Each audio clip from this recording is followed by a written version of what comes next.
Good evening. Join classes guys, कैसे हो? How are you? I hope you all are good.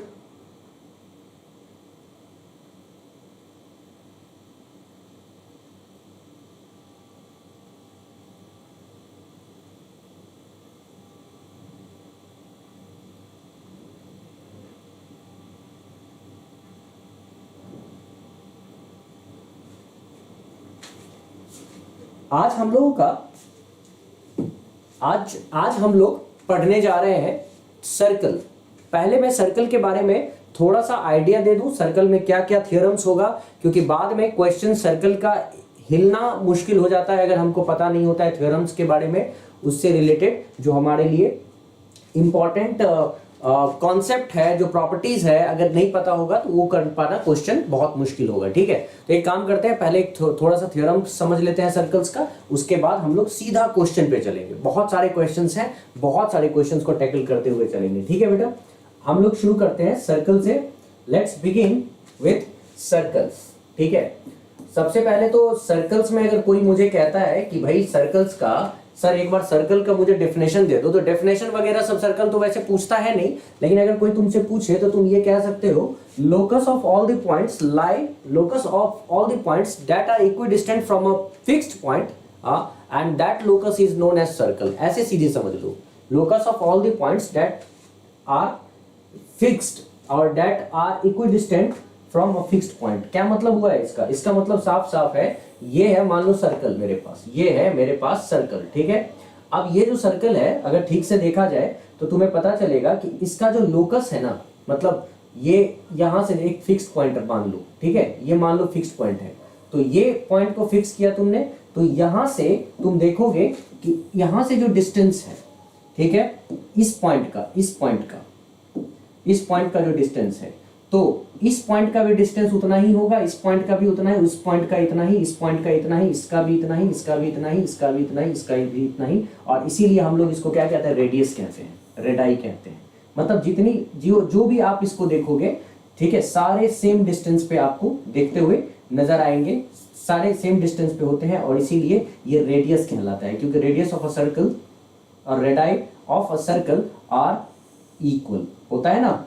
तो इसीलिए हम लोग कहते हैं कि circle is a set of all those points which are equidistant from a fixed point. ठीक है, set of all those points which are equidistant from centre. तो ये सर्कल तुमको समझ में आ गई बात। अब इसमें बहुत ज्यादा कुछ खास है नहीं सीखने को, हम लोगों को बस टारगेट करना है मेन चीजों को। ये है सेंटर।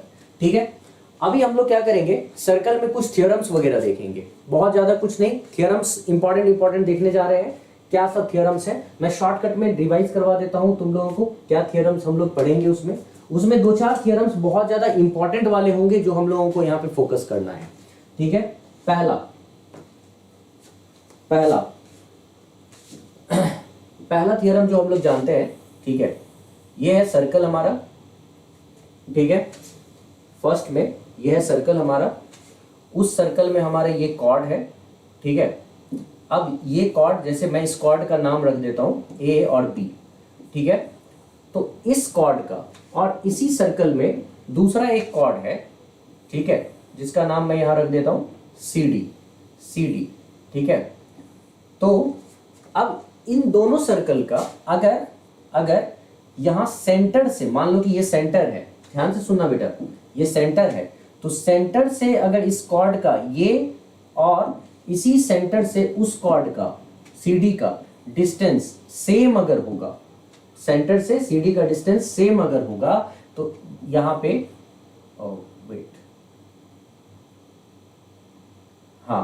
तो अगर CD इस सेंटर से AB का और CD दोनों कॉर्ड्स का डिस्टेंस सेम होगा, तो इसका मतलब साफ है कि ये AB इक्वल टू CD, मतलब दोनों कॉर्ड्स भी इक्वल होंगे। मेरी बात ध्यान से सुनना, मतलब हमारे पास क्या है, एक AB कॉर्ड है, दूसरा CD कॉर्ड है। अब सेंटर से मैंने क्या किया, एक परपेंडिकुलर डाल दिया AB पे, और सेंटर से यहां परपेंडिकुलर डाल दिया मैंने CD पे, और दोनों अगर सेम है, जैसे मान लो ये इसका नाम मैंने OM रखा है, इसका नाम ON, तो यहाँ पे अगर OM और ओ एन सेम है तो कंफर्म हो गया कि ए बी और सी डी भी सेम है। अच्छा इतना ही नहीं, इसका उल्टा भी होगा। अगर ये चीज है तो इसका उल्टा भी होगा। क्या होगा कि अगर किसी ने हमें कह दिया कि कॉर्ड इक्वल है तो इसका मतलब सेंटर से इस कॉर्ड पे जो परपेंडिकुलर बना है वो भी इक्वल होगा। एकदम फटाफट आगे हम लोग चल पड़ते हैं, ठीक है। अच्छा इतना ही नहीं, सेम अगर यहाँ पे कॉर्ड है तो यहाँ जो एंगल बन रहा होगा ना, इसके द्वारा जो एंगल यहाँ बन रहा होगा वो, और इसके द्वारा जो एंगल यहाँ पे बन रहा होगा वो, ठीक है, सेंटर पे, वो दोनों भी इक्वल होगा। अगर कॉर्ड इक्वल है, कॉर्ड इक्वल है तो सेंटर पे जो एंगल बन रहा है इस कॉर्ड के द्वारा वो दोनों इक्वल होगा। I mean A O B और सी ओ डी ये भी इक्वल होंगे, ठीक है। तो ये हो गया हमारा पहला, एक ही थ्योरम में मैंने सारी चीजें समझा दी तुम्हें, ठीक है, इसमें एक ही थ्योरम में, ठीक है। आ जाओ अब दूसरे थ्योरम की बात करते हैं। दूसरा थ्योरम हमारा क्या कहता है, सेकंड में आते हैं हम लोग।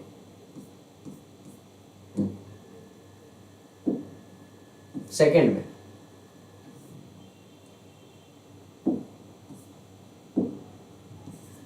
हमारे पास है एक सर्कल, ठीक है, एक सर्कल। उस सर्कल में अगर ये और ये ए और बी एक सेगमेंट है मान लो, ठीक है, ए और बी एक सेगमेंट है, तो इसको मिला ही दो ना कॉर्ड, तो ये एक सेगमेंट बना। तो अभी क्या होता है कि ए बी से जो एक एंगल यहां बनाओगे ना सर्कल के किसी सर्कमफेरेंस पे, मान लो उसका नाम सी रखते हो, एंगल ए बी सी, और इसी ए बी से एक एंगल यहां बना रहे हो और इसका भी नाम तुम रखते हो डी, ठीक है। तो तुम क्या देखोगे कि ये एंगल और ये एंगल दोनों इक्वल होगा। मतलब अगर मैं लिखूं तो ए सी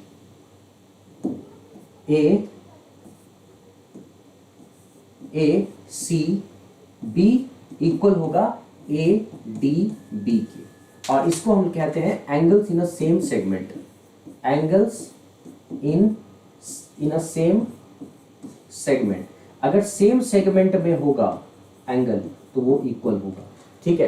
angles in a same segment are always equal. तो ए बी एक सेगमेंट है, इसी ए बी से एंगल ए सी भी बन रहा है, मान इस बेस को लेकर, और ए डी बी भी बन रहा है, तो इसका मतलब angles in a same segment are equal, ठीक है, दोनों इक्वल है। चलो तीसरी बात करते हैं। ये तो हो गई पहली, ठीक है, ये हो गई दूसरी। अब तीसरी भी बात कर लेते हैं हम लोग, ठीक। तीसरे में क्या है कि फिर हमारे पास एक सर्कल है सपोज, ठीक है, ये हमारे पास सर्कल है। अच्छा इस सर्कल में हमें करना कुछ खास नहीं है। इस सर्कल में हमको बस ये देखना है कि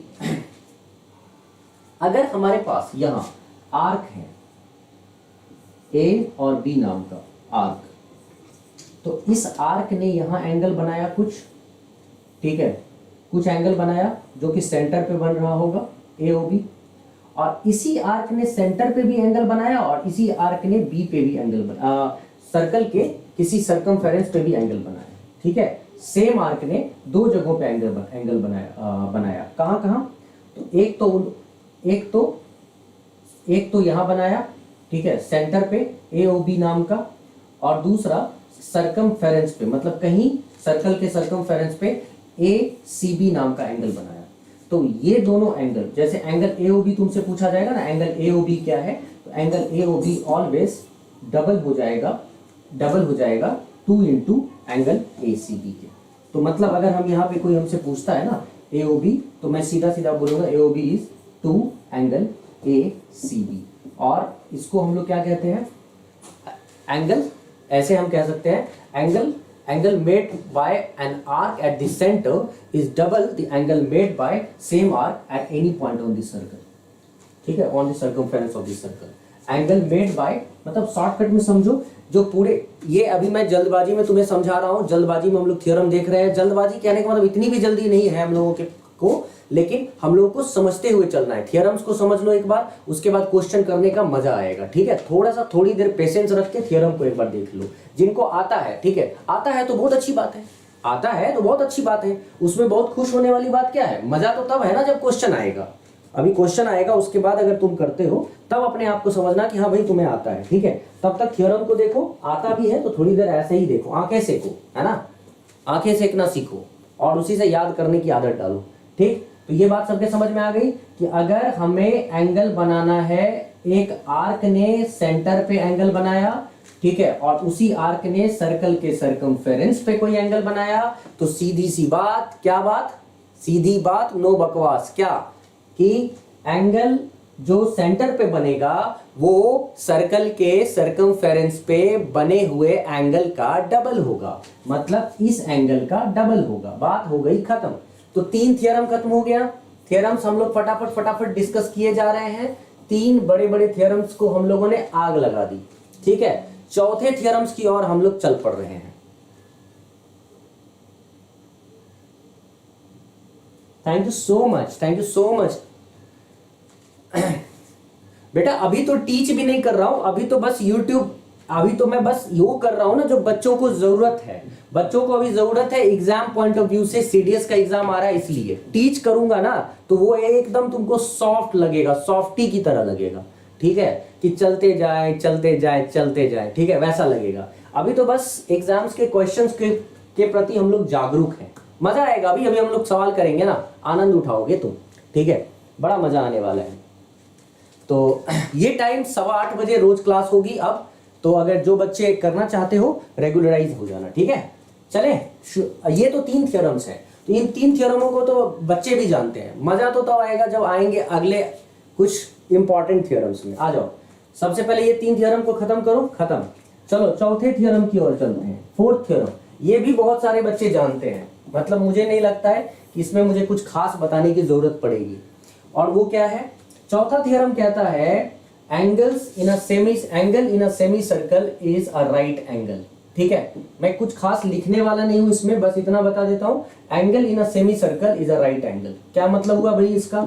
इसका मतलब हुआ कि अगर मैं सेमी सर्कल से उसके सरकमफेरेंस पे कहीं भी एंगल बनाऊंगा ना तो वो एक राइट एंगल होगा। और इसको अगर सीधे और सरल भाषा में सीखे, सिंपल भाषा में, ठीक है, तो इसका मतलब ये हुआ कि अगर ए बी नाम का कोई डायमीटर है, मतलब व्यास है, ए बी नाम का कोई डायमीटर है, तो सर्कल के सरकमफेरेंस पे जो एंगल ये बनाएगा वो 90 डिग्री बनाएगा।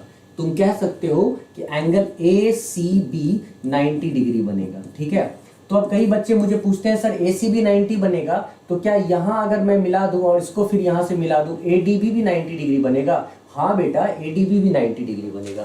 मतलब कहीं भी पटक देंगे ना हम लोग, यहां भी रख देंगे और फिर मिला देंगे, ये भी 90 डिग्री बनेगा। यहां रख देंगे फिर मिला देंगे, वो भी 90 डिग्री बनेगा। कोई भी हो, angles in a semi circle is a right angle. बात खत्म। ठीक है, मतलब डायमीटर से सर्कल के सरकमफेरेंस पे जहां एंगल बनाओगे सब 90 डिग्री। हो गई बात खत्म। चौथा मोस्ट इंपॉर्टेंट थ्योरम खत्म। 5वें पे चलते हैं। फटाफट करना है हम लोगों को। 5वें थ्योरम की ओर हम लोग रवाना हो गए। ठीक है, अब 5वें थ्योरम में सबसे इंपॉर्टेंट, अच्छा ये बहुत इंपॉर्टेंट थ्योरम है, लिख लो, जानते नहीं हो तो लिखो। ठीक है, क्या?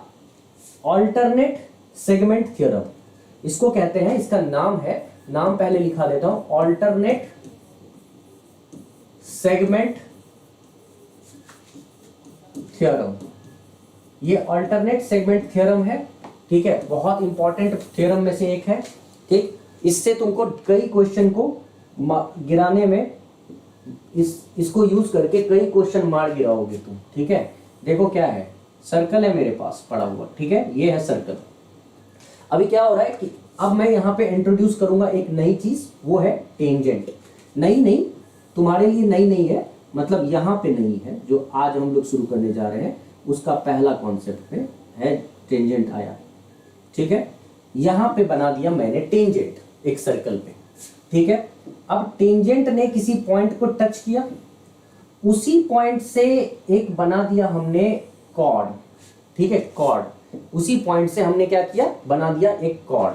अब ध्यान से सुनना बेटा, पहले तो मैं इसका नामांकन कर देता हूं। ठीक है, नाम डाल देता हूं। नाम कुछ यूं है कि अगर मान लो कि ये AB नाम का टेंजेंट है, ठीक है, तो C पॉइंट पे ये सर्कल को टच कर रहा है और CD नाम का हमने बना दिया है कॉर्ड।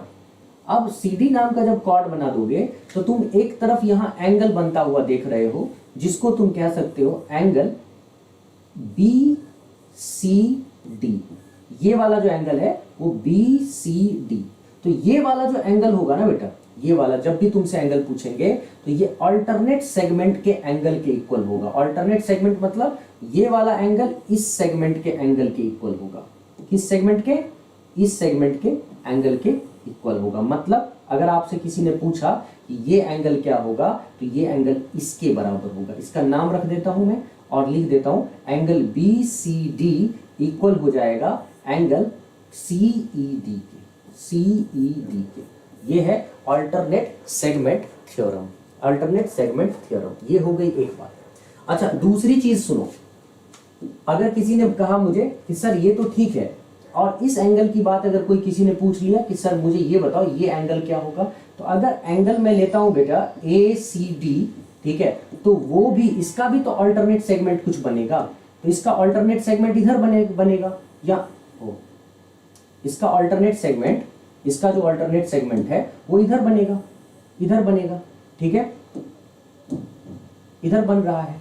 तो इसका मतलब ये जो ग्रीन वाला पार्ट देख रहे हो ना एंगल का, वो इस एंगल के बराबर होगा, ठीक है। और इसी को हम लोग कहते हैं अल्टरनेट सेगमेंट थ्योरम। इसका नाम कुछ रख लो, ई तक हो गया तो एफ रख लो, तो इसका हो जाएगा नाम सी एफ डी या D F C, whatever, C F D, ठीक है।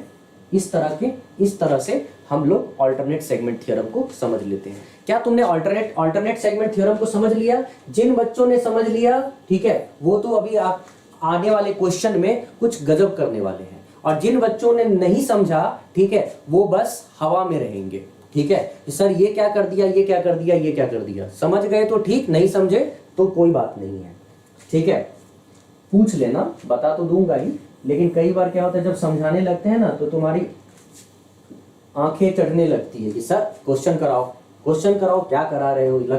ऐसे करने लगते हैं बच्चे की लगता है कि ये सब खूब पढ़ के आए हुए हैं, जम गए हैं, मतलब दिमाग में तो उनके ये फिट बैठ गया है सब कुछ, ठीक है। चलो 5 थ्योरम कंप्लीट। अब आते हैं हम लोग कुछ टेंजेंट और सीकेंट की बात कर लेते हैं, और उसके बाद सीधा चलते हैं सवाल पे, सवालों की दुनिया में।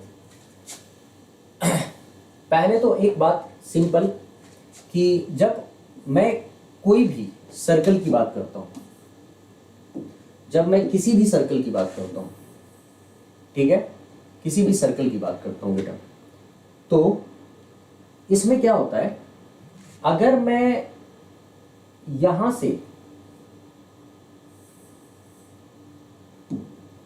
अगर मैं यहां से कोई लाइन खींच रहा हूं, वो टेंजेंट हो गया, ठीक है, जिसका नाम मैं पीटी रखूंगा। और ठीक मैं इस कॉर्ड को, सपोज ये जो, जब आप इसको केवल टच कराते हुए निकलते हैं तो वो टेंजेंट बनता है। लेकिन अगर आप ए बी नाम के कॉर्ड को, ओहो,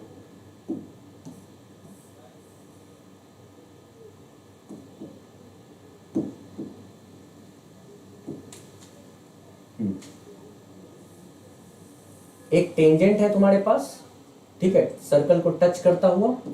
ठीक उसी वक्त हमारे पास ये कॉर्ड था ना ए बी, कॉर्ड को जैसे ही आपने बढ़ा दिया ना, कॉर्ड को बढ़ाते ही ये हो गया बेटा सीकेंट, ठीक है। कॉर्ड को आपने बढ़ा दिया तो वो हो गया सीकेंट, है ना।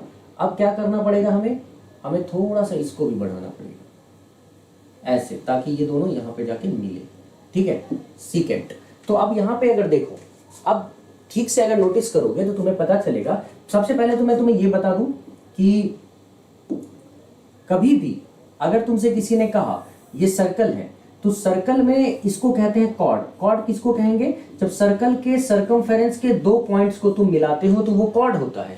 लेकिन ठीक उसी वक्त जब सर्कल के सर्कमफेरेंस के दोनों पॉइंट्स में से एक पॉइंट को तो तुम रखते हो, लेकिन दूसरे को चीरते हुए सर्कल को बाहर कर देते हो, तो ऐसा क्या होता है, ऐसा जो लाइन होता है ना, वो सीकेंट कहलाता है, सीकेंट, ठीक है।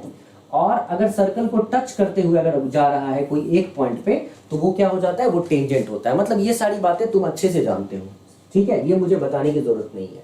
तो मान लो कि अगर ये पी पॉइंट है, ठीक है, ये पी पॉइंट है, और ए बी नाम का यहाँ पे कॉर्ड था जो कि आगे बढ़ा दिया गया और ये बन गया बन गया क्या, सीकेंट एबीपी, और यहाँ पे टी रख देते हैं। तो छठा थ्योरम हमारा क्या कहता है, सिक्स्थ थ्योरम कहता है कि इस केस में टेंजेंट का और सीकेंट का जो रिलेशनशिप होगा वो कुछ ऐसा होगा, पी ए पूरा का पूरा सीकेंट का length into P B equal to tangent के लेंथ के स्क्वायर के बराबर। ये तुम्हारा थ्योरम बहुत इंपॉर्टेंट है, ये भी तुमको याद रखना पड़ेगा, इंपॉर्टेंट केस में ध्यान रखना होता है हमको। चलो ये हो गया छठी चीज हो गई, सिक्स थिंग। सेवेंथ पे चलते हैं, ये इंपॉर्टेंट केस था। सेवेंथ में हम लोगों को पता होगा कि जब हम किसी भी एक ही पॉइंट से, जब हम किसी एक पॉइंट से दो टेंजेंट ड्रॉ करते हैं, ये हमारे पास सर्कल रहा, ठीक है। अब सर्कल में एक ही पॉइंट से, मान लो कि जैसे एक टेंजेंट तुमने यहां से ड्रॉ किया, ये रहा, ठीक, दूसरा टेंजेंट तुमने यहीं से ड्रॉ कर दिया, यहीं से ड्रॉ कर दिया, यहां मिल गया। तो एक पॉइंट से आपने क्या किया, दो टेंजेंट ड्रॉ किया। मान लो ये P है, तो एक टेंजेंट आपने A और दूसरा टेंजेंट यहाँ पे B। एक पॉइंट से आपने दो टेंजेंट ड्रॉ कर दिया, और दोनों टेंजेंट जब एक ही पॉइंट से ड्रॉ होगा तो PA बराबर PB होगा, मतलब दोनों टेंजेंट इक्वल होते हैं। एक तो ये इंपॉर्टेंट बात है। दूसरी चीज जो हम लोग पहले भी कर चुके हैं, ठीक है, थोड़ा सा और इस पे प्रकाश डाल लेते हैं, वो ये कि जब आप कोई भी सर्कल बना रहे होते हैं, ठीक है, जब आप कोई भी सर्कल बना रहे होते हैं, ठीक है, और उस सर्कल पे आप डालते हैं टेंजेंट, उस सर्कल पे आप क्या डालते हैं, टेंजेंट।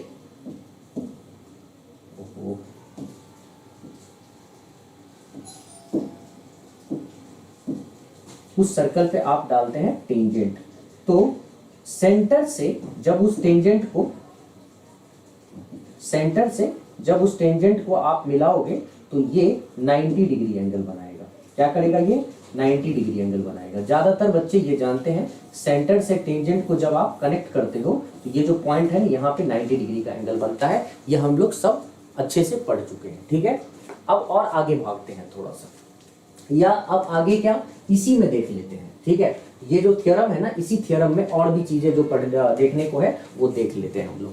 अब देखो, समझना इस बात को, अगर मुझे यहां सेंटर से इसको कनेक्ट करना पड़े, इसको, ठीक है, ये मैंने कर दिया कनेक्ट, इसी को सेंटर से इधर भी कनेक्ट करना पड़े, मैंने कर दिया कनेक्ट, ठीक है, इसी को सेंटर टू P यहां तक कनेक्ट करना पड़े, ठीक है। ओ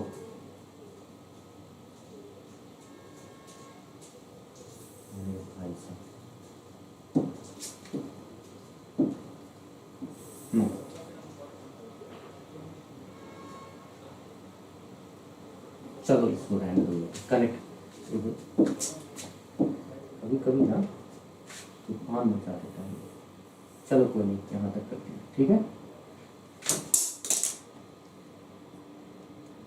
कनेक्ट करना पड़े तो कनेक्ट कर दिया, और यहाँ पे एक ही फिगर बना लो और इसमें सब कुछ एक ही बार में समझ लेते हैं हम लोग, ठीक है, ज्यादा क्यों अलग अलग करें। तो इसमें क्या होता है कि ये जब भी तुम ये एक बार देख लो तो तुम्हें समझ में आ जाएगी कि हमें पता है कि PA PB, ये तो एक थ्योरम हो गया, PA इक्वल टू PB होना ही होना है, ठीक है। दूसरी चीज क्या होती है, जब आप इस सेंटर से इसको मिला रहे हो तो ये 90 डिग्री एंगल इधर भी होगा, 90 डिग्री एंगल इधर भी होगा, ये बात पता चल गई।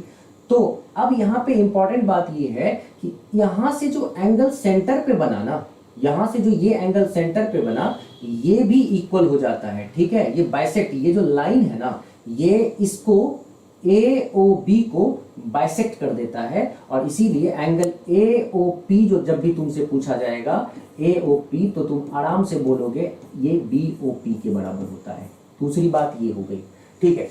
तीसरी चीज जो होगी, जो तुमसे पूछा जाएगा, तो ये जो एंगल तुम देख रहे हो ना, ये भी इक्वल हो जाता है। मतलब यहाँ पे ये वाला जो लाइन है ना, ढेर सारा काम एक साथ करता है।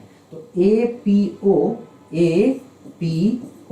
इक्वल टू एंगल क्या होगा, BPO के बराबर हो जाता है। ये भी एक बात हो गई, ठीक है।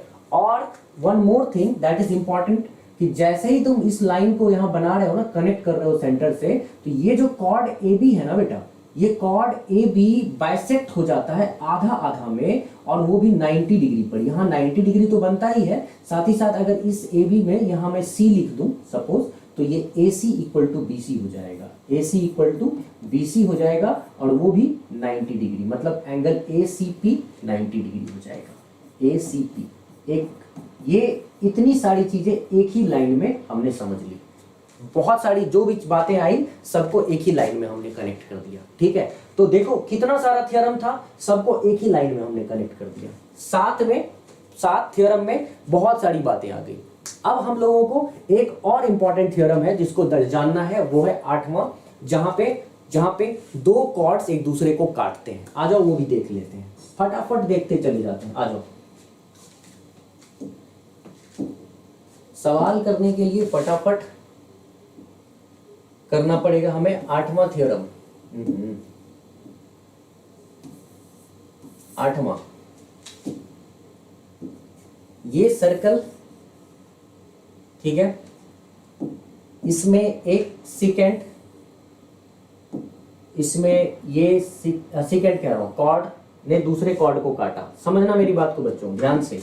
तो ये दो तरह से होता है। इसने क्या किया, एक कॉर्ड ने, जैसे ये है हमारा AB नाम का कॉर्ड, ठीक है, और ये है हमारा CD नाम का कॉर्ड, इसने काटा यहाँ पे E पे। ठीक है, इसको कहते हैं intersection internally, chords are intersecting internally. ठीक है, chords are intersecting internally,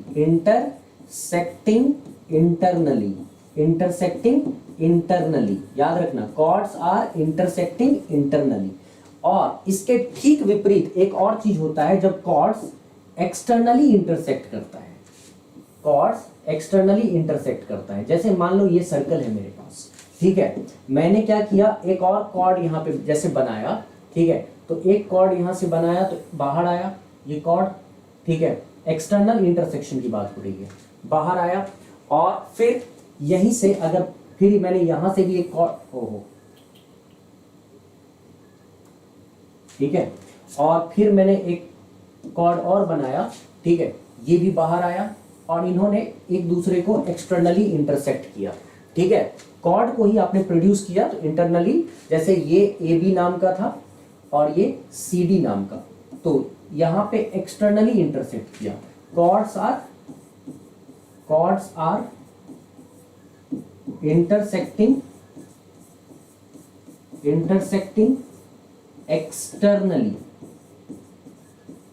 externally, चाहे इंटरनली इंटरसेक्ट करे बेटा, चाहे एक्सटर्नली इंटरसेक्ट करे, दोनों में से कुछ भी करे, आपको बस ध्यान रखना है कि दोनों केस में ये जो रेशियो है ना, AE इंटू BE हमेशा CE इंटू DE के बराबर आएगा।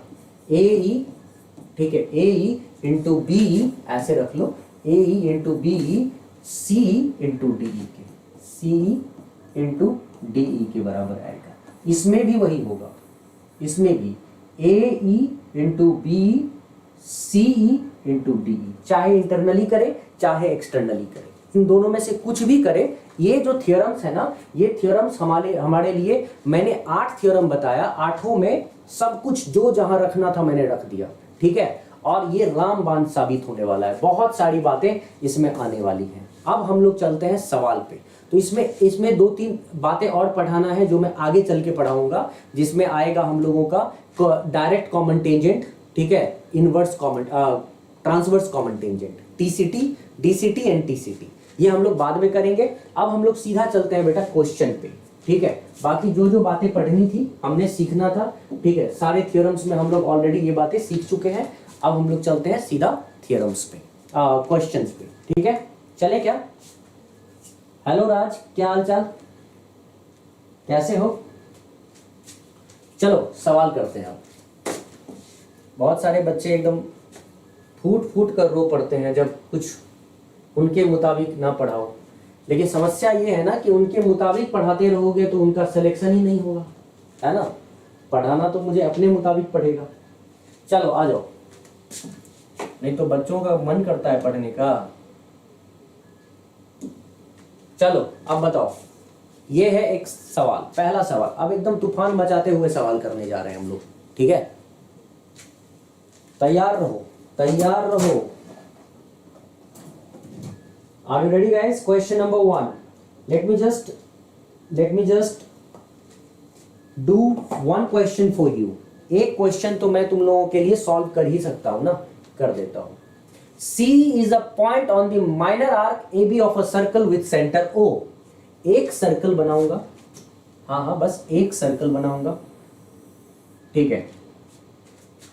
AB माइनर आर्क है, मतलब A यहां पे रख दूंगा, B यहां पे रख दूंगा और इसको माइनर आर्क मान लूंगा, मैंने यहां से यहां तक माइनर छोटा वाला आर्क है, इसको सेंटर मान लूंगा मैं, ठीक है। ये थोड़ी देर के लिए O मान लो, इसको centre. Minor arc A B है of a circle with centre O. Angle A O B बोला जा रहा है, माने ये वाला जो एंगल है ना बेटा ए ओ बी, ये बोला जा रहा है कि 100 डिग्री है, 100 डिग्री। तो बताइए आपका ए सी बी क्या होगा? मतलब ये जो सी है, C is a point on the minor arc A B, माने ये सी कोई पॉइंट यहाँ पे है, ठीक है। तो आपसे पूछा जा रहा है कि ए सी और बी क्या होगा, ए सी बी क्या होगा। अब जिन बच्चों को थोड़ा बहुत भी आइडिया नहीं है ना, ठीक है, इसके बारे में, तो वो फंस जाएंगे, ठीक है। जिन्होंने इससे पहले सवाल नहीं किया होगा वो फंस जाएंगे, लेकिन जिन्होंने किया होगा वो इसका आंसर तुरंत देंगे, ठीक है। कोई बच्चा इसका आंसर देने को तैयार बैठा है क्या? अबीर ने डी आंसर किया, बहुत सुंदर अबीर, बहुत सुंदर बेटा, वेरी नाइस, ठीक है। हमने क्या देखा, इस तरह का जब क्वेश्चन करना होता है तो हम कुछ खास इसमें करने की जरूरत नहीं पड़ती है, हमें बस एक काम करना है, यहां से उठा लेना है, सर्कमफेरेंस को मीट करा देना है, ऐसे। इससे फायदा क्या हुआ, ए सी बी है हमारे पास, यहाँ ए डी रख देते हैं। इससे फायदा क्या हुआ जानते हो बेटा? अभी मैं तुम्हें याद दिलाता हूं क्या फायदा होता है। सुनो, अगर कोई सर्कल है, ठीक है, और सर्कल के 4 पॉइंट्स हैं सर्कमफेरेंस पे, और चारों पॉइंट्स को अगर हम यहाँ पे कनेक्ट करते हैं, चारों पॉइंट्स को अगर हम कनेक्ट करते हैं तो एक क्वाड्रिलेटरल बनता है। सर्कल के 4 पॉइंट्स को कनेक्ट करते हैं तो एक क्वाड्रिलेटरल बनता है, और इस केस में जब सर्कल के अंदर क्वाड्रिलेटरल बनता है उसको साइक्लिक क्वाड्रिलेटरल हम कहते हैं। क्या कहते हैं? Cyclic quadrilateral.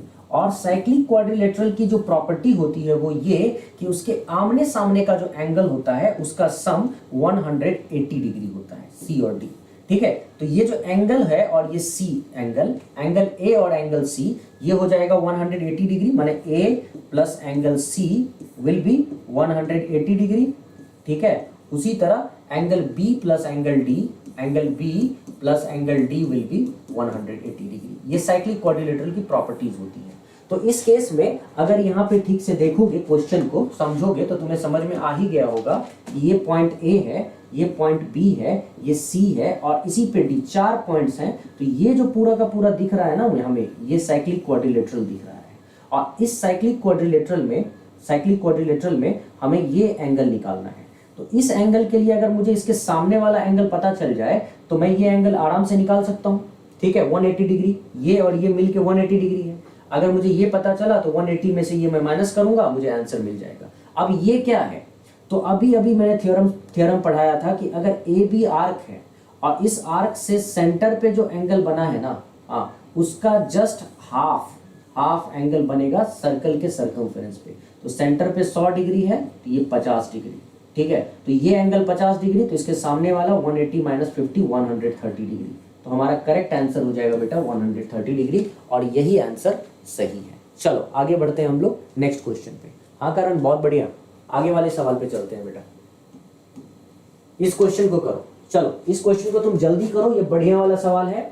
मैं 1 सेकंड में तुम्हें मिलता हूँ, 1 सेकंड में कुछ इंपॉर्टेंट काम याद आया वो कर लेता हूँ। 1 सेकंड, तुम लोग जल्दी से करो इस सवाल को, फटाफट करो।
क्या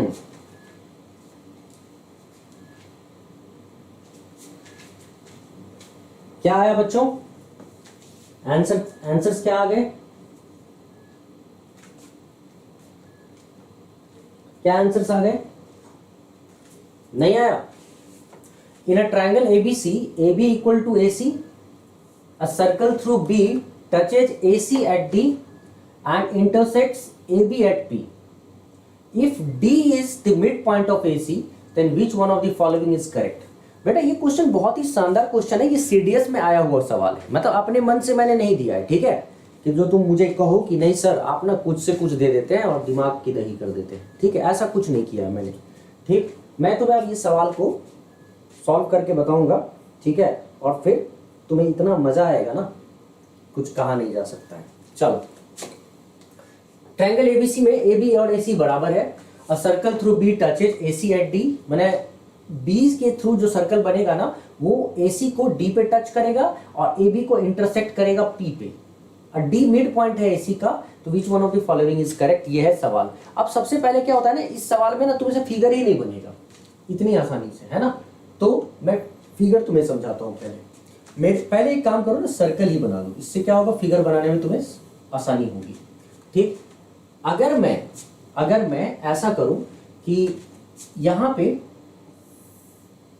ए बी नाम का ये बना लूं, ठीक है? और यहां ए सी, ठीक है, नाम का यहां पे दूसरा साइड बना दो। थोड़ा सा साइड को और अच्छे से बना दो तो ज़्यादा अच्छा रहेगा, ठीक है?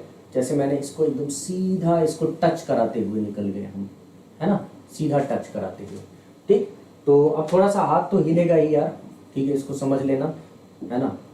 तो मैं पूरा प्रयास कर रहा हूँ कि हिले ना, लेकिन हिल तो जाता ही है। खैर चलो, अब देखो ये है तुम्हारा सर्कल जहाँ AB AC के इक्वल है, D पे सर्कल टच कर रहा है और AB को सर्कल P पे क्रॉस कर रहा है, इंटरसेक्ट करता हुआ निकल रहा है P पे, ठीक है? ये है तुम्हारा P पे इंटरसेक्ट करता हुआ निकल रहा है। अब D के बारे में हमें क्या बोला गया था कि ये मिड पॉइंट है, राइट? देखो D is the mid point of AC, है ना? और AB और AC इक्वल है, ये भी बताया गया है।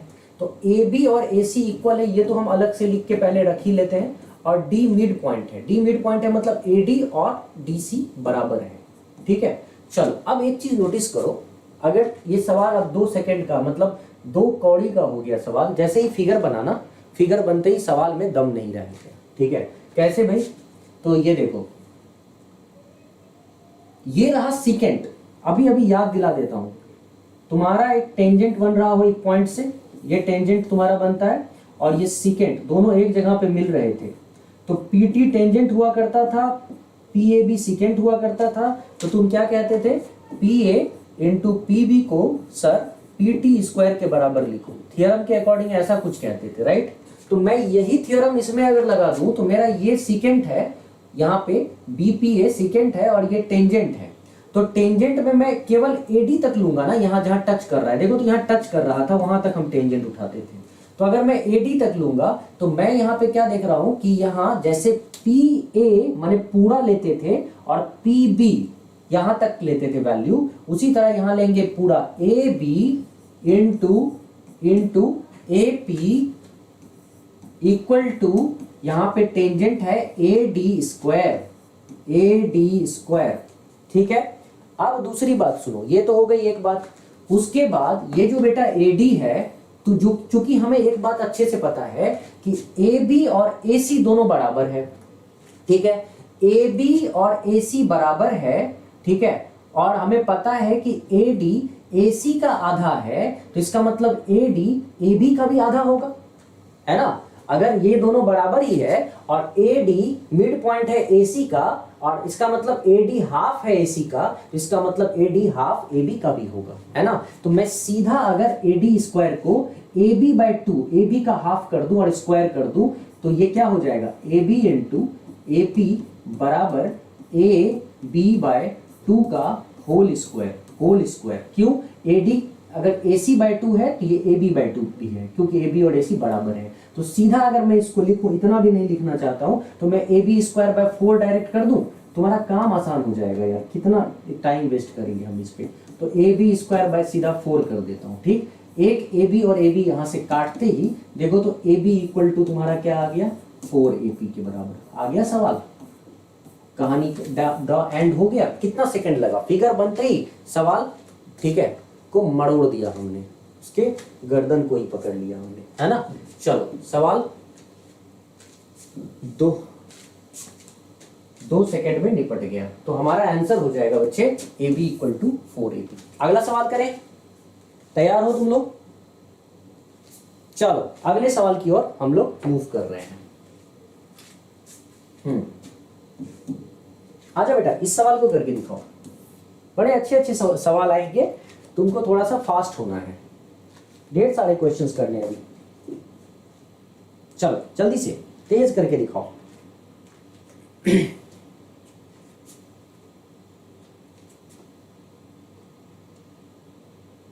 इस सवाल को करके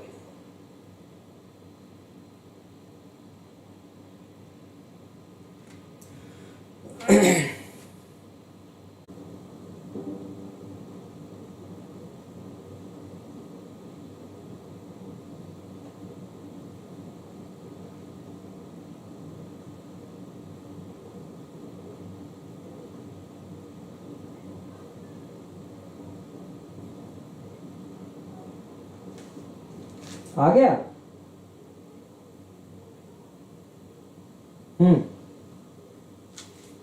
22।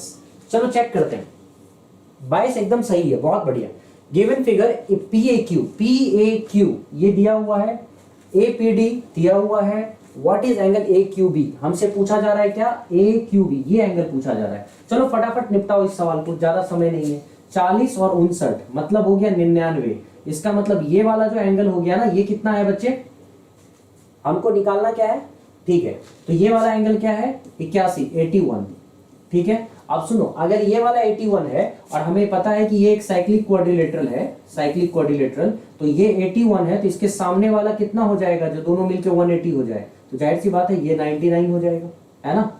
सीखने वाली बात इतनी सी थी कि हमें ये बात पता है कि साइक्लिक क्वाड्रिलेटरल होने की वजह से अगर ये 81 डिग्री है, ये 81 डिग्री है, तो कंफर्म हो गया कि ये क्या हो जाएगा, ये भी हमारा 99 डिग्री हो जाएगा, ठीक है, 99 डिग्री, ठीक। अगर ये 99 डिग्री हो गया तो ये 99, ये 59, दोनों मिलके कितना हो जाता है भाई, तो ये दोनों मिलके हो जाता है 158। और अगर ये दोनों 158 हो गया तो इसका मतलब ये हो गया 22 डिग्री। क्यों? क्योंकि ये एक ट्रायंगल है, तो ट्रायंगल के दो एंगल्स का 99 और 59 होता है 158, तो 180 में 158 जैसे ही घटाओगे ये हो जाएगा 22 degree, and 22 degree will be your correct answer.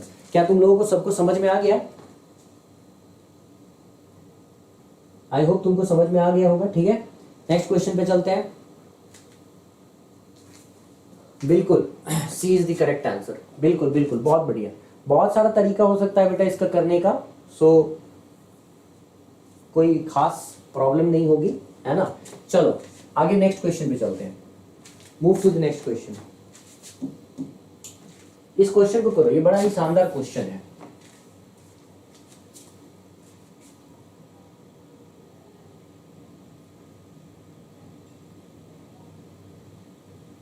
बढ़िया क्वेश्चन है ये, मतलब आपको थोड़ा सा ना दिमाग लगा के इस सवाल को करना पड़ेगा। ये अपने मन से कुछ मत मान लेना, मतलब अगर ये पॉइंट दिखा रहा है तो ये सेंटर है, ऐसा कुछ नहीं है, ठीक है। जब तक बोला ना जाए ना तब तक अपने मन से इसमें नहीं माना जाता है, ये बात अपने आप पे, ठीक है, फोकस रखना इस बात को लेकर। चलो बताओ।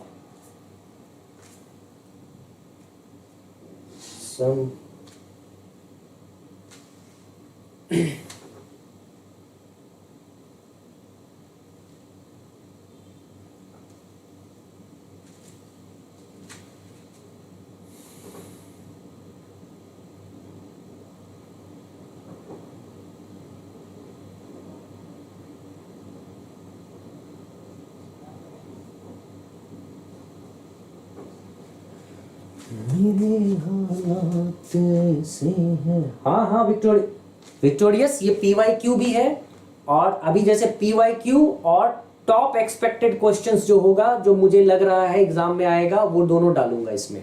PYQ तो रहेगा ही और expected question according to me, दोनों रहेगा। ठीक है, अभी पहले PYQ के कुछ क्वेश्चंस को देखकर हाथ साफ कर लो। और वीडियोस भी आएगा शॉर्ट ट्रिक्स और टेक्निक्स का। मेरे हालात ऐसे हैं कि मैं कुछ कर नहीं सकता, तड़पता है ये दिल लेकिन ये आहें भर नहीं सकता, जख्म है हरा हरा और तुम छूट खाने की बात करते हो। आ गया, आ गया, फटाफट बताना बच्चे।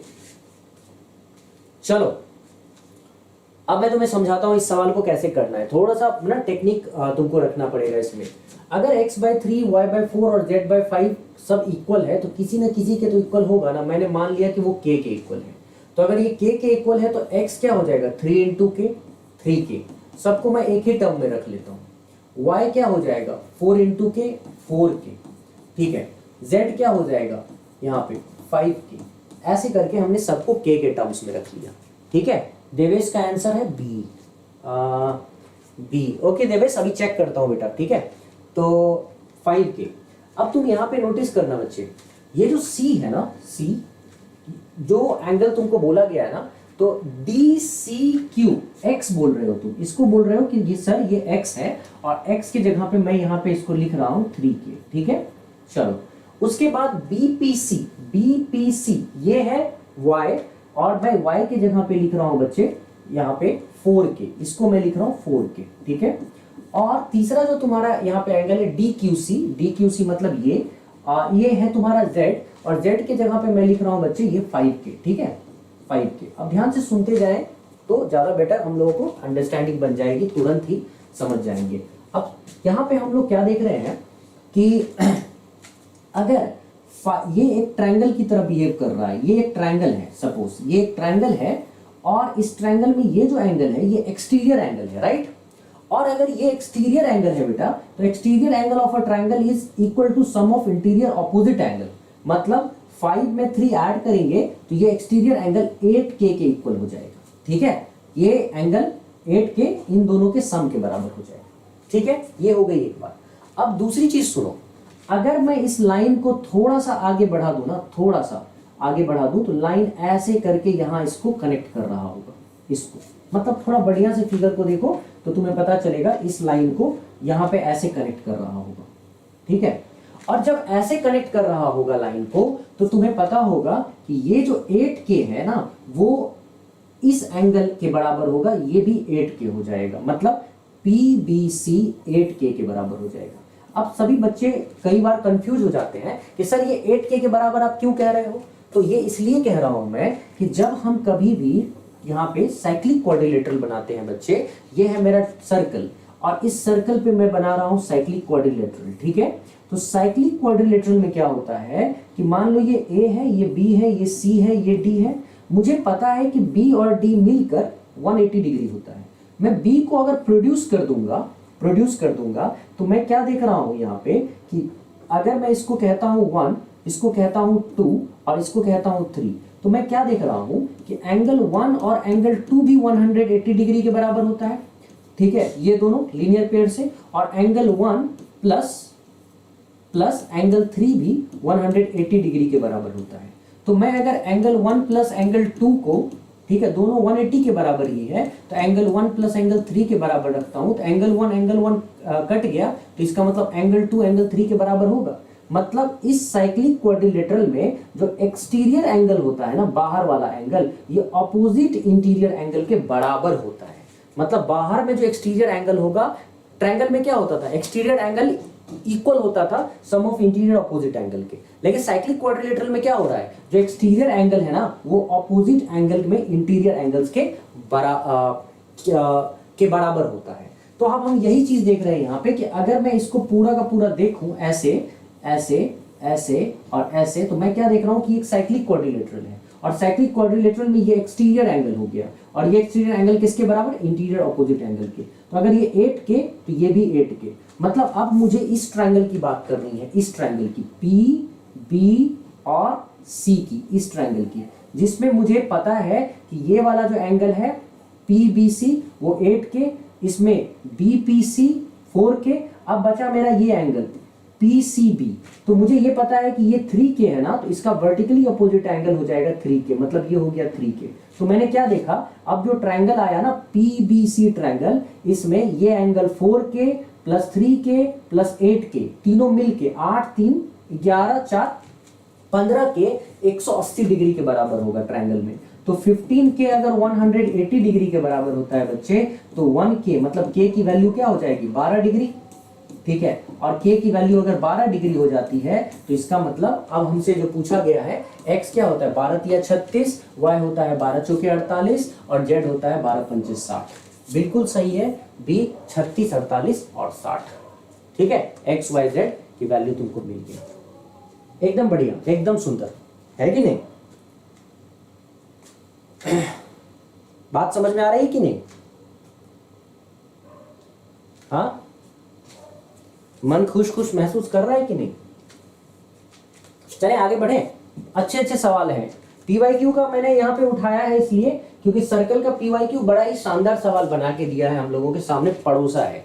क्वाड्रिलेटरल्स में और क्वाड्रिलेटरल्स, पैरेललोग्राम्स और सर्कल्स में PYQ के सवाल बड़े अच्छे हैं, और बाकी तो और भी आएंगे ही। चलो शुरू हो जाओ, इस क्वेश्चन में लेट मत करो बच्चे, फटाफट करो।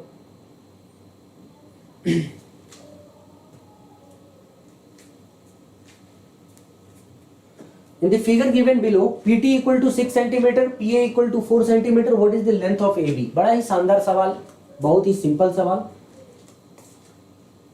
तुम इसको कर लोगे, मुझे पूरा यकीन है, जल्द ही कर लोगे।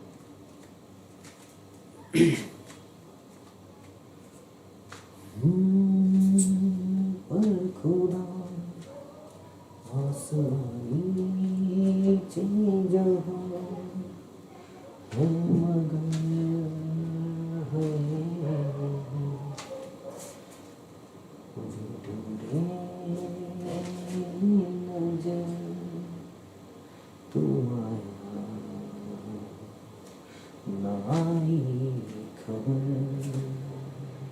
अब चलो देखो, यहाँ पे हमें पता है PA इंटू PB बराबर PT स्क्वायर। यहाँ पे B है, PA के जगह B है और B के जगह A है, तो घबराने वाली बात नहीं है इसमें। ये हो जाएगा PB इंटू PA बराबर PT स्क्वायर, ठीक है।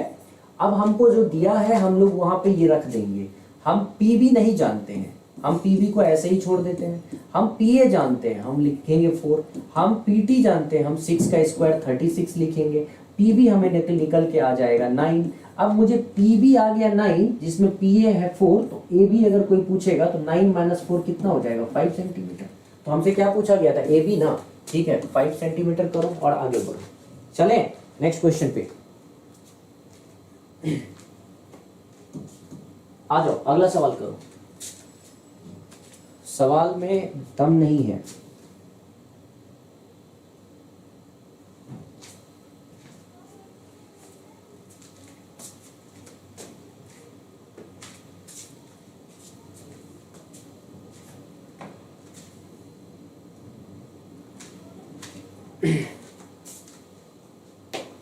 एकदम सीडीएस के लिए तैयार हो जाओ बच्चे, एकदम। तुम लोगों का प्रैक्टिस भी इस तरह होना चाहिए ना कि आपने, चलो कोई नहीं, मैं अभी वीडियो एक लाऊंगा जिसमें तुम लोगों को बताऊंगा कि किस तरह से तुम्हारा प्रिपरेशन होना चाहिए एग्जाम को लेकर, ठीक है।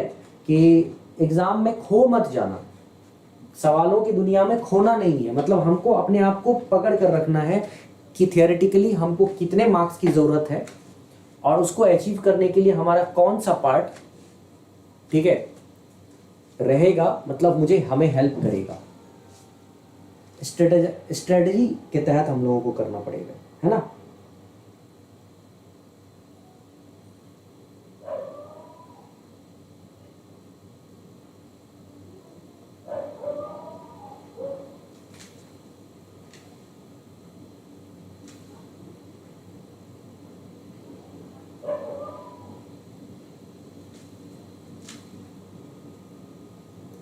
आ गया?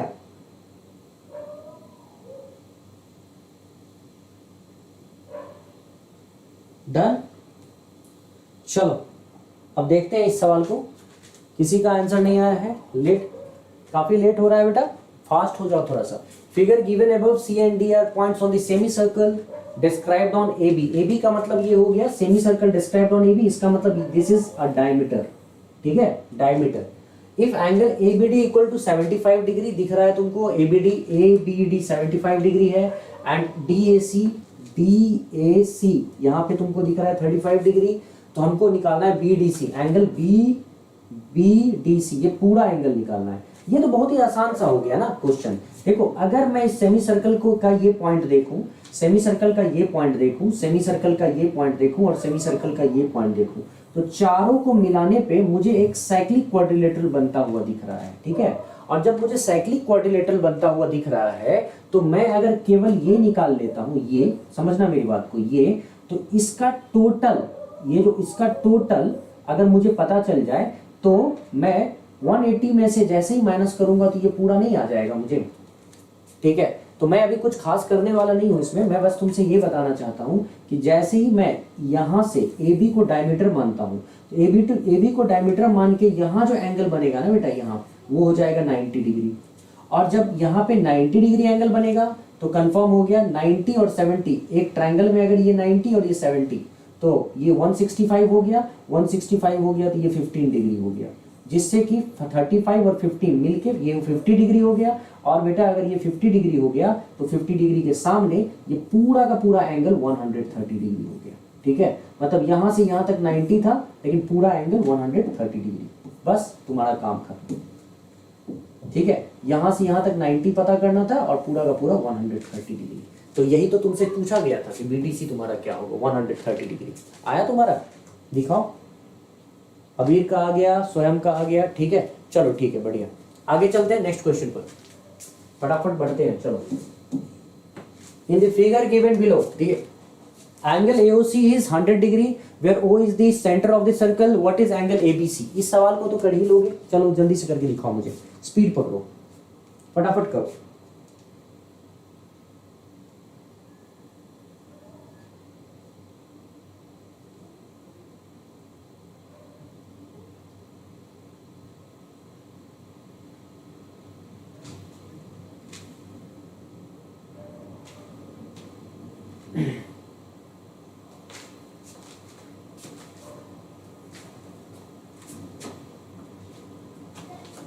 इस फिगर में given below the angle AOC is 100 degree where O is the centre of the circle, what is angle ABC। अब ये तो शुरू वाला में ही कर लिया था तुमने एक सवाल, इसको यहां से यहां मिला दूं, जैसे ही मिलाओगे तो ये आर्क है जो सेंटर पे 100 डिग्री बना रहा है, तो सर्कमफेरेंस पे, सर्कल के सर्कमफेरेंस पे 50 डिग्री बनाएगा।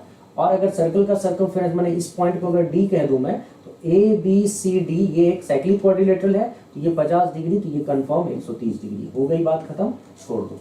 मतलब सामने सामने का जो एंगल है वो दोनों का सम 180 डिग्री, इसलिए 130, ठीक है, बहुत बढ़िया। आगे बढ़ते हैं हम लोग, नेक्स्ट क्वेश्चन पे चलते हैं, ठीक है।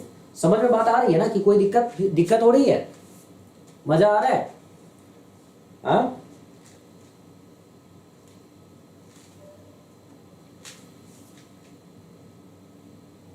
ओके, चलो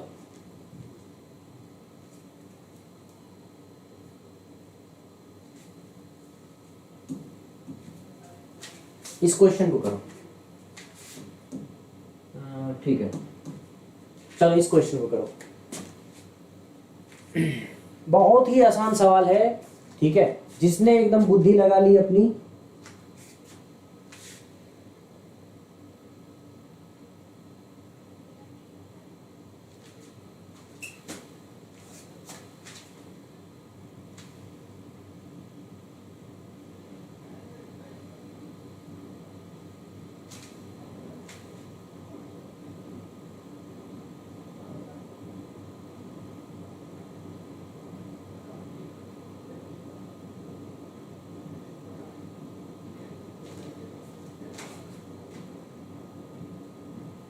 आया जल्दी से, In the figure given below, if angle AOP equal to 75 degree and angle AOB equal to 120 degree, then what is the value of AQP?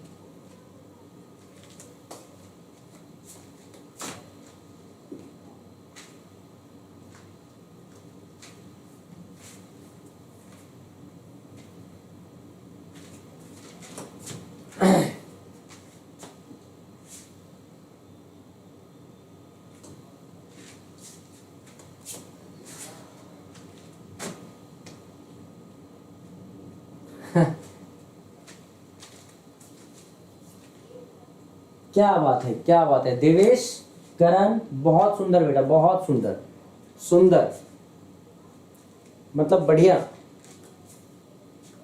ठीक है, बहुत सुंदर। कैसे भाई, कैसे बहुत सुंदर? तो जिन बच्चों ने ये समझ लिया, तुम्हें पता है एंगल AOP 75 डिग्री है, AOP 75 डिग्री है ये वाला, ठीक। हमसे पूछा गया है AOB दिया हुआ है 120 और हमसे AQP पूछा गया, मतलब हमें AQP पूछा गया है। इतनी मेहनत करोगे, हमें पता तो है ही ना कि ये A और P ये आर्क है, इस आर्क से सेंटर पे जो एंगल बन रहा है वो है 75 डिग्री, मतलब AOP जो एंगल बन रहा है वो 75 डिग्री, और इसी आर्क से सर्कल के सर्कमफेरेंस पे जो एंगल बन रहा है वो है AQP, तो जरूर सेंटर का आधा हो जाएगा, और सेंटर का आधा मतलब 75/2, और 75/2 का मतलब B 37.5 डिग्री, ठीक है। बिल्कुल बिल्कुल बढ़िया, सुंदर, एकदम सही, सुंदर, गजब कर दिए तुम तो, गजब गजब।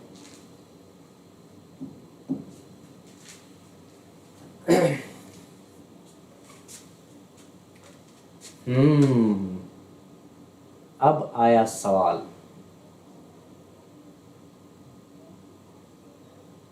अब आया सवाल, जहरीला सवाल, ठीक है। ये जो सवाल है ये थोड़ा जहर उगलता है, लेकिन मुझे पूरा यकीन है तुम्हारे सामने चाय कम पानी है, ठीक है। जल्दी से जो मुझे इसका जवाब फटाफट देकर दिखाएगा मैं समझ जाऊंगा, ठीक है। दम है उस बच्चे में, एकदम स्पीड में।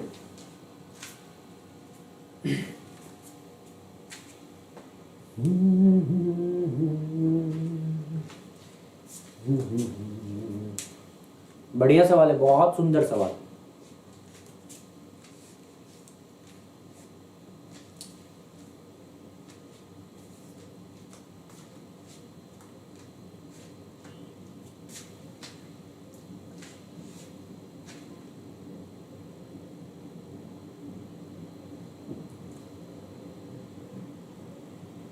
आ रहा है क्या? आ रहा है?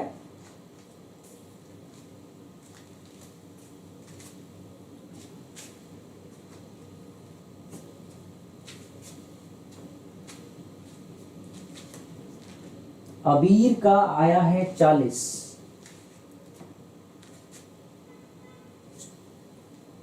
तो क्या कहते हैं आप, ताला लगा दिया जाए? 40 पे ताला लगा दिया जाए? अफसोस, ये गलत जवाब।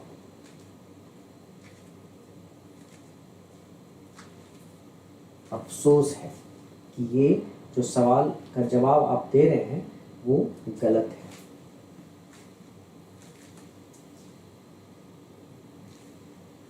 चलो आ जाओ, जरा दिमाग लगाते हैं इस सवाल में, ठीक है। बढ़िया सवाल है बेटा, ध्यान से सुनना। इन the figure given above, O is the center of the circumcircle of the triangle XYZ. Tangents at X and Y intersect at T. If angle XTY equal to 80 degree, then what is the value of ZXY? हमारा target है ये, XTY दिया हुआ है 80 degree, 80 degree. अब सुनो बच्चे, हमें अच्छे से पता है कि ये जो XT है और ये जो वाई टी है, ये दोनों टेंजेंट एक ही पॉइंट से ड्रॉ हुए हैं, इसीलिए इन दोनों से जो यहाँ पे एंगल बन रहा है उसको मैं इजीली इक्वल कर सकता हूँ।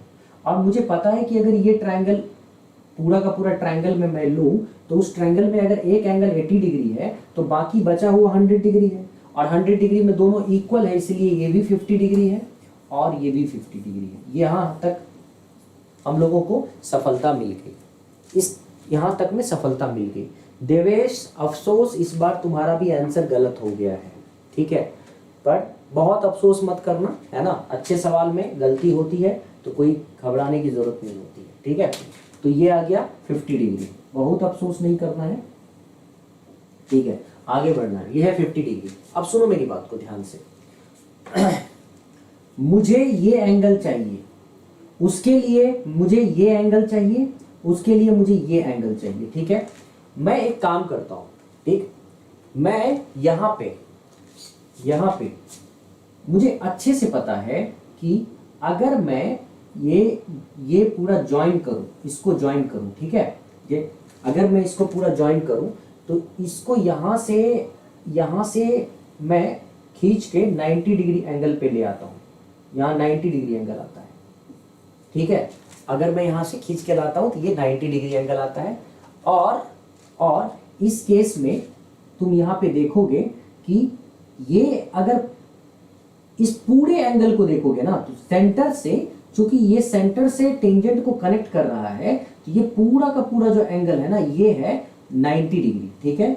जिसमें ये वाला एंगल, ये वाले पार्ट का जो एंगल है ना, मतलब मैं ऐसे बोलता हूं तुमको, ओ एक्स टी, ये 90 डिग्री है, जिसमें से यहाँ वाई एक्स टी 50 डिग्री है, तो जो बाकी बचा हुआ है ओ एक्स वाई, ये हो जाएगा कितना 40 डिग्री, माने अंदर वाला एंगल हो जाएगा 40 डिग्री। अच्छा, अगर अंदर वाला एंगल 40 डिग्री हो गया तो मैं इस ट्रायंगल को अगर चूज करता हूं तो इस ट्रायंगल में ये 90 डिग्री, ये एंगल 40 डिग्री, तो ये कितना हो गया, ये हो गया 50 डिग्री, ठीक है। ये तुम्हारा 50 डिग्री हो गया। अच्छा, अगर ये तुम्हारा 50 डिग्री हो गया तो अब मुझे ये एंगल चाहिए था ना। अब मैं तुम्हें एक चीज सिखाता हूं, ये एंगल भी 50 डिग्री क्यों हो जाएगा। तुम्हें अभी याद होगा कि मैंने तुम्हें बताया था कि ये है हमारे पास सर्कल में ये है टेंजेंट, ठीक है, टेंजेंट, और ये होता है हमारे पास क्या, कॉर्ड। तो कॉर्ड से इस टेंजेंट का जो एंगल बनता है अल्टरनेट सेगमेंट में, यही एंगल इसके इक्वल होता है, ये एंगल इसके इक्वल होता है, राइट। तो मैं अगर इस टेंजेंट को देखूं इस पॉइंट पे और इसको मैं कॉर्ड की तरह देखूं तो ये जो एंगल बन रहा है ना, ठीक है, ये अल्टरनेट सेगमेंट में इसके बराबर होगा। मतलब अगर ये 50 डिग्री है तो ये क्या हो जाएगा, ये भी 50 डिग्री होगा, ये भी 50 डिग्री होगा। ठीक से देखोगे तो तुम्हें अच्छे से समझ में आ गया होगा कि ये क्या हो जाएगा, अल्टरनेट सेगमेंट में 50 डिग्री के बराबर होगा। ठीक, अब तुम नोटिस करो तो यहाँ पे कि ये भी 50 डिग्री, ये भी 50 डिग्री, 100 हो गया, तो ये पूरा का पूरा कितना हो जाएगा, ये हो जाएगा तुम्हारा 80 डिग्री। ठीक है, इसीलिए तुम्हारा करेक्ट आंसर होगा 80 डिग्री। समझे?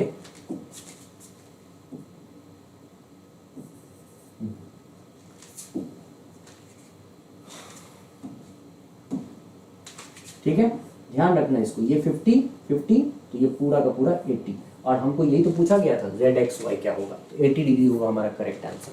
क्लियर है?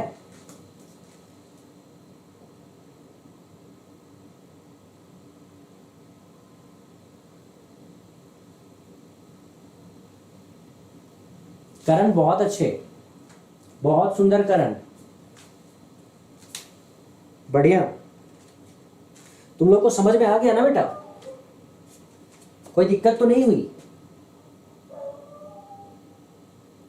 कोई दिक्कत तो नहीं हुई?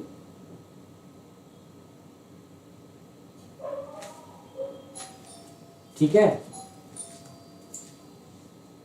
चलो आगे एक और सवाल करते हैं हम लोग। चलो इस सवाल को करके दिखाओ, ये भी आसानी सवाल है, कुछ खास दम नहीं है सवाल में, इसको करके दिखाओ बेटा फटाफट।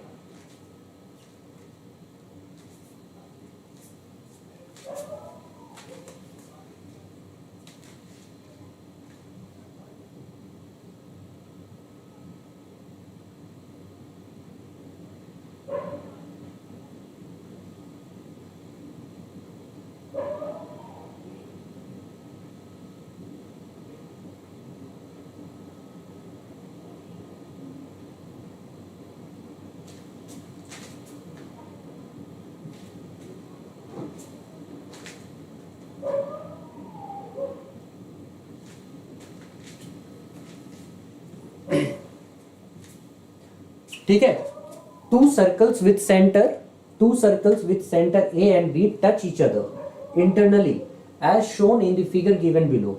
Their radii are 5 and 3 units respectively. Perpendicular bisector of AB meets the bigger circle in P and Q. What is the length of PQ? कौन बताएगा मुझे? आया किसी का?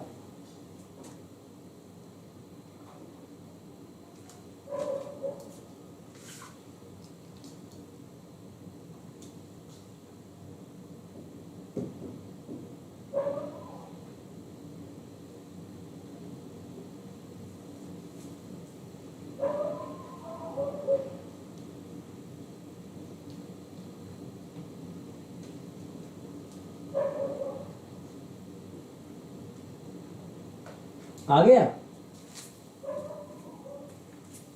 चलो अब ध्यान से देखो, किसी का नहीं आया? ठीक है, बहुत आसान सवाल है। हमको बोला गया two circle with centre A and B touch each other internally as shown in the figure given below, their radii are 5 and 3 units. देखो कहने का मतलब इसका जो रेडाई है ना, यहाँ पे सेंटर बोला गया ए, मतलब पहले वाले सर्कल का सेंटर ये ए, दूसरे वाले सर्कल का सेंटर बी, और इसका रेडाई मतलब पहले वाले सर्कल का रेडाई है तुमको 5 यूनिट। 5 यूनिट का मतलब कि यहां से यहां तक पूरा का पूरा 5 यूनिट का है, पूरा 5 यूनिट का है। ठीक है, मतलब मैं यहां से यहां तक 5 यूनिट इसको कह रहा हूं। अच्छा, उसके बाद ये अगर सेंटर है तो यहां से यहां तक ये कितना है? 3 यूनिट का। देखो तो यहाँ पे कितना है? 3 यूनिट्स का। तो मतलब अगर मैं पूरा का पूरा देखता हूं तो 5 यूनिट का, और यहां से यहां तक देखता हूं तो 3 यूनिट का, राइट। तो अगर मुझे किसी ने कहा कि ए बी का लेंथ बताओ क्या होगा, तो मैं पूरे 5 में से अगर 3 माइनस कर दूं तो ए बी का लेंथ क्या होगा बेटा? 2 यूनिट होगा। मतलब अब मैं शॉर्टकट में यहाँ पे लिख सकता हूँ ना, ए बी का लेंथ 2 यूनिट के बराबर होगा कि नहीं होगा। और एक बात बताओ, अगर ए बी का लेंथ 2 यूनिट है तो ये जो तुम यहाँ बीच से परपेंडिकुलर डाल रहे हो, तो ये क्या करेगा? ए बी को 2 टुकड़ों में बांट देगा कि नहीं बांट देगा? 2 इक्वल पार्ट में। और 2 इक्वल पार्ट में बांटने का मतलब कि ए बी, अगर इसको मैं नाम दूं सी, ठीक है, इस पॉइंट को अगर मैं नाम दे दूं सी, तो ए सी हमारा 1 यूनिट के बराबर हो जाएगा। क्या हो जाएगा? ए सी 1 यूनिट के बराबर हो जाएगा। ठीक है, अब सुनो, अगर हमारा ए सी 1 यूनिट के बराबर है और मैंने इस सेंटर से पी पे कनेक्ट कर दिया, ठीक है, तो ये ए पी हमारा क्या हो गया? हाइपोटेन्यूज। और ये तो हमारा कितना? 5 यूनिट के बराबर था, क्योंकि ये रेडियस था बड़े वाले सर्कल का। तो ये 5 यूनिट, ये 1 यूनिट, और हमें पता है कि ये है 90 डिग्री। ठीक है, तो इसका मतलब अगर मुझसे किसी ने पूछा पूरा पी क्यू, तो मैं अगर पी सी निकाल के 2 से मल्टीप्लाई कर दूंगा तो मुझे पूरा का पूरा पी क्यू मिल जाएगा, राइट। तो मैं वही काम करने जा रहा हूं। मतलब मुझे पीसी चाहिए ना, तो मुझे हाइपोटेन्यूज मतलब 5 का स्क्वायर में बेस 1 का स्क्वायर माइनस कर देना चाहिए। तो पीसी इक्वल टू क्या आ जाएगा? हाइपोटेन्यूज 5 का स्क्वायर मतलब 25 और बेस 1 का स्क्वायर मतलब 1। मतलब मुझे मिल गया √24। √24 को अगर मैं लिखूंगा तो ये आ जाएगा 4 × 6।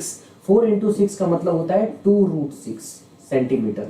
अगर सेंटीमीटर में है तो 2 यूनिट्स में, यूनिट्स ही लिखो, 2√6 यूनिट्स। तो अगर मैंने केवल पीसी निकाला तो 2√6 यूनिट आ गया, लेकिन हमें तो पी क्यू निकालना है। तो पी क्यू निकालना है तो 2 × 2√6 करते ही हमारा आंसर आ जाएगा सी 4√6। आंसर क्या आ गया? 4√6। अब समझ में बात आई? पकड़ में चीजें आ गई? Clarity I?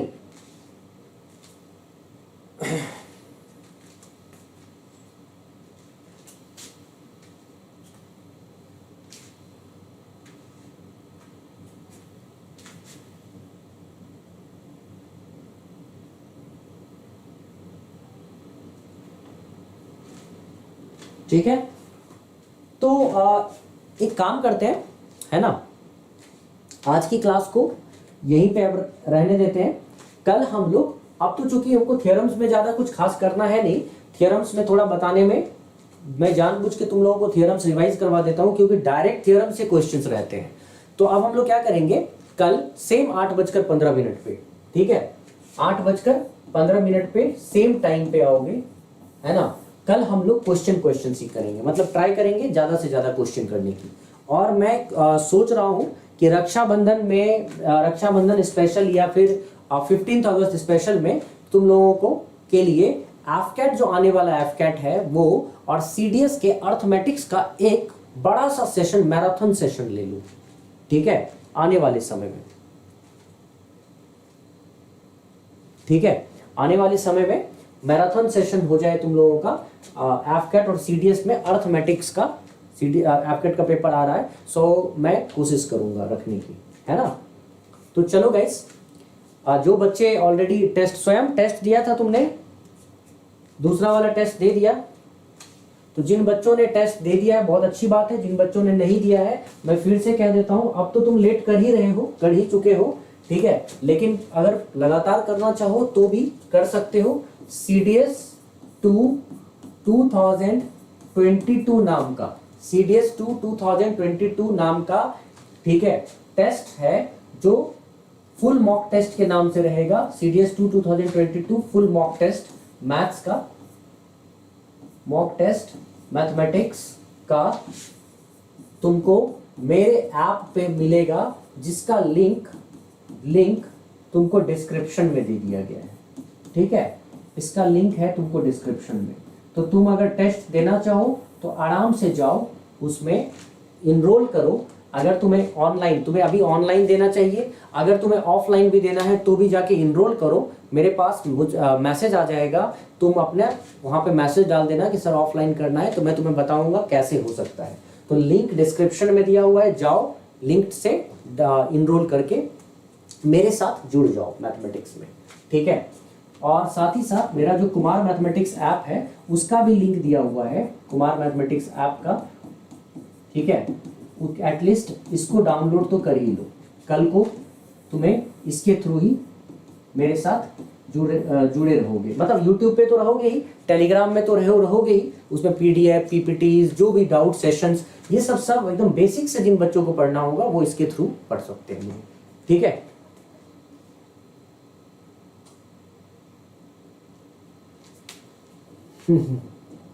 Okay, thank you guys, thank you so much.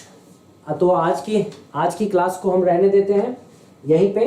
कल हम लोग ज़्यादा से ज़्यादा क्वेश्चंस की प्रैक्टिस करेंगे। अब थोड़ा क्वेश्चन का नंबर बढ़ाएंगे प्रैक्टिस में, तो बहुत ज़्यादा बताने को कुछ नहीं रहेगा, केवल कराने को रहेगा, ठीक है। चलो, see you guys, take care, enjoy and wait for me again. Bye bye and Jai Hind.